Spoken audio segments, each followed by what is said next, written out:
Hey everybody, it's Jason Blaha here, and today I want to talk to you guys a little bit about left to right or unilateral imbalances in your body and weight training. So let me put on my +5 hat of weaponsmithing, work on skill on my crafting a little bit, and let's talk about this. And I know I've covered this in the past, but this is one of those pervasive myths that really needs to be addressed regularly, because if it's not, these bad myths get perpetuated. And someone I know personally told me that their trainer has them training exclusively with dumbbells to prevent left to right imbalances. And they're like, oh, it makes total sense. But the reality is that's not really based on reality. The reason most people develop left to right imbalances when training with barbells has to do with bad technique, learning bad form, but not bad form in the way that people think of. It doesn't mean that your bar path itself is necessarily bad, or you're not using the right amount of leg drive or whatever.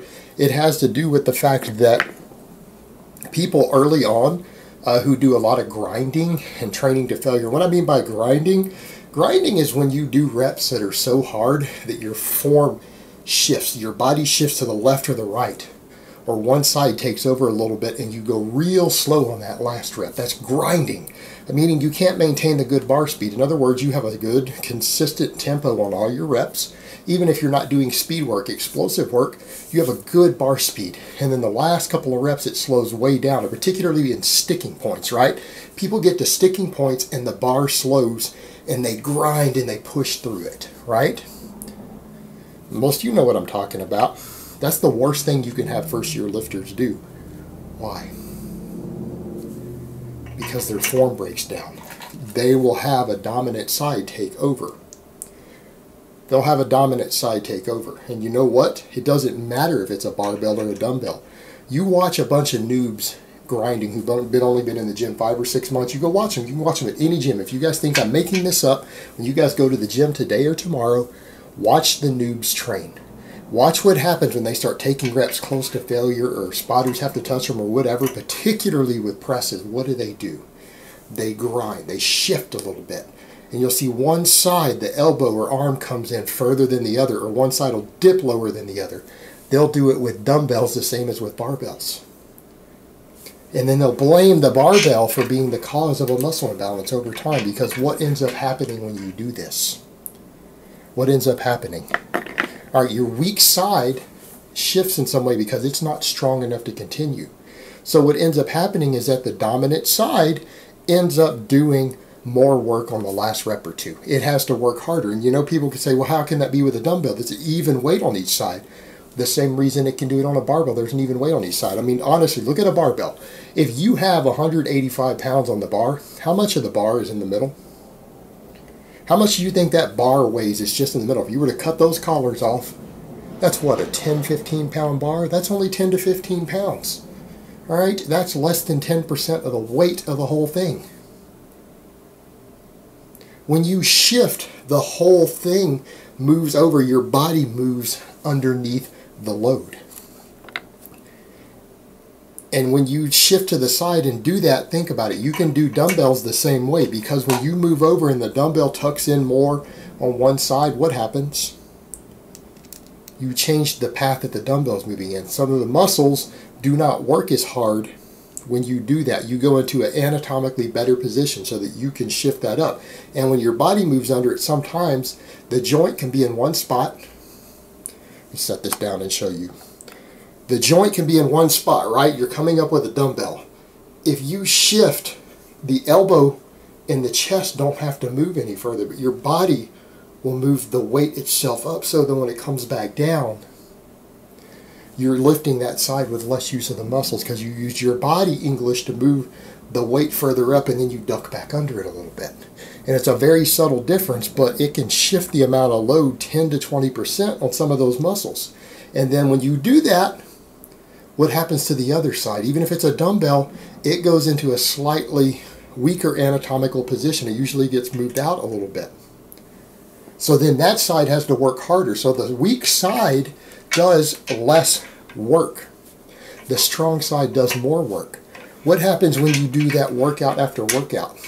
Day after day, week after week, month after month? What happens when you keep doing that on your final set on every exercise? Your bench press, your incline dumbbell press, your overhead press. What happens when over time over the course of 6 months on your last set. Let's say you're doing 5 sets of bench press, 5 sets of bench press, 5 sets of incline dumbbell, 5 sets of overhead press. So you're doing 15 total sets. And I know that's not a lot.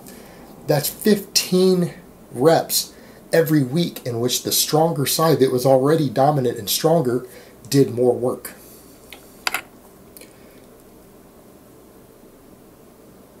Every month, that's 60 reps. They did a lot more work on the strong side.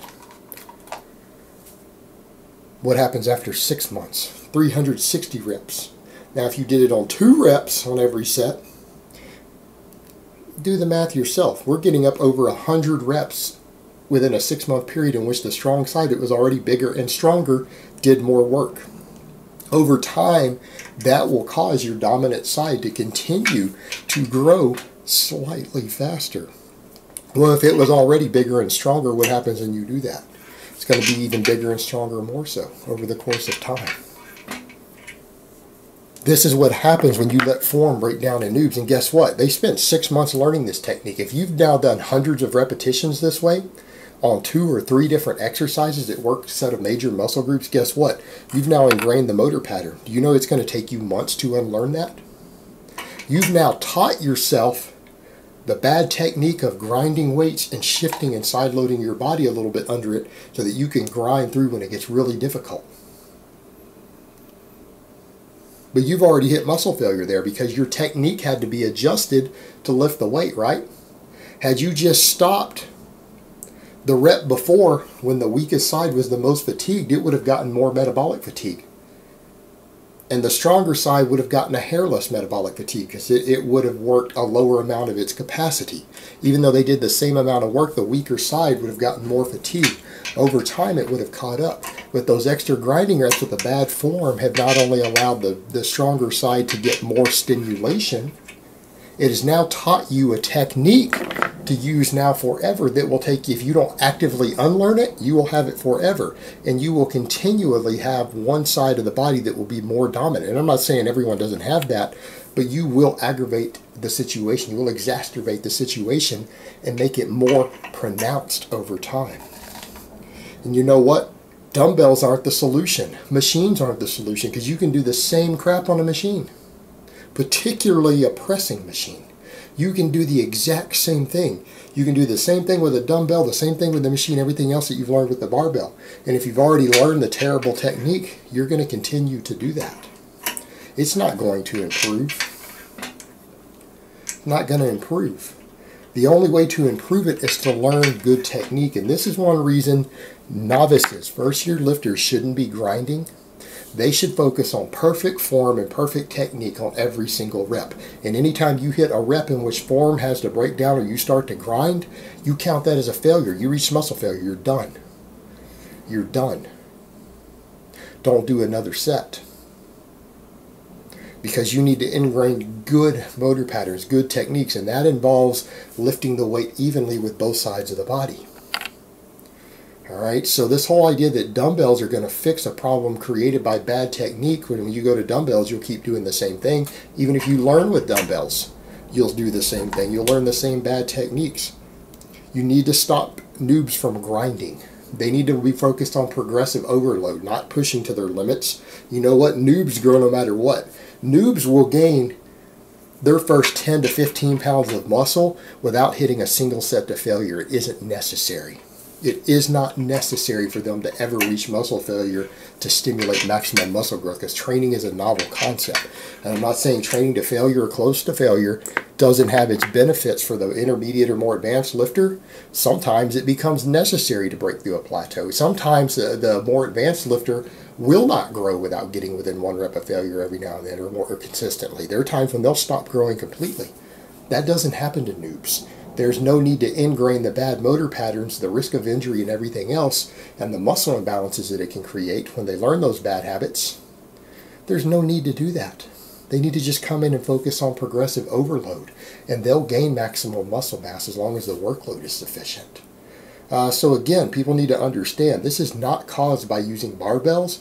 It's caused by using bad technique and working one side of your body more than the other on any exercise. It doesn't have to be a compound movement. It can be isolation movements. Believe me, people cheat on their isolation movements too. We'll watch people do tricep extensions with dumbbells or a barbell sometimes and tell me you don't see noobs cheating all the time and shifting to one side and using sloppy form to where one dumbbell moves faster than the other, higher than the other, or the barbell dips to one side. All right, that's what's causing it. The barbells give you a better idea to see it. You can see it more visibly with the barbell when it happens. So in some cases, they're a better learning tool to avoid this, because if you see one side of the barbell dip a couple inches lower than the other, you know that they're lifting the load unevenly and they need to work on their technique and get tighter. All right, guys, but that's really all I have to say on that today. I hope it's been informative, and I will talk to you guys next time.